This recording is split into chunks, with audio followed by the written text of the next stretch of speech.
आचार्य शंकर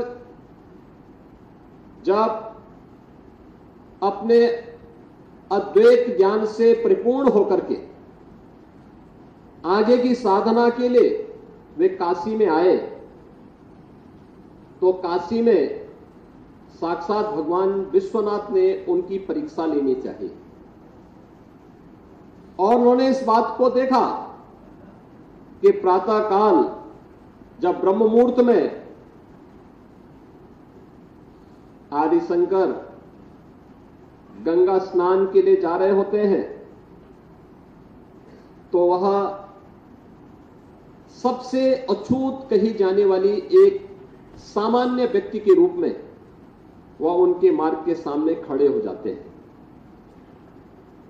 तो स्वाभाविक रूप से आदिशंकर के मुंह से निकलता है, हटो, मेरे मार्ग से हटो।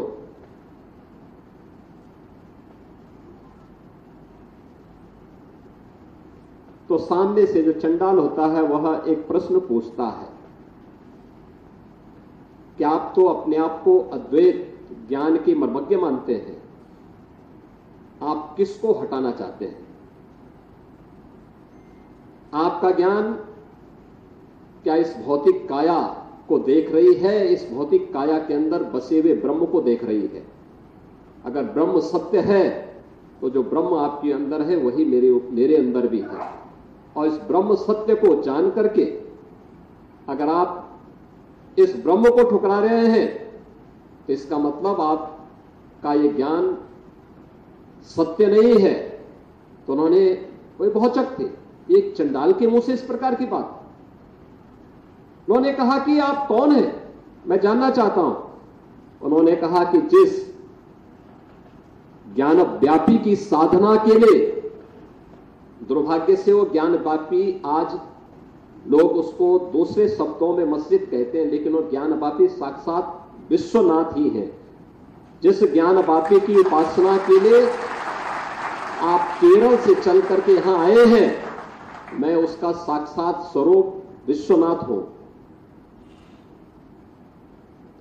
तो वह उनके सामने नतमस्तक होते हैं और उन्हें इस बात का पश्चाताप होता है कि नहीं, ये जो भौतिक अस्पृश्यता है यह न केवल साधना के मार्ग का सबसे बड़ी बाधा है, बल्कि राष्ट्रीय एकता और अखंडता की भी सबसे बड़ी बाधा है।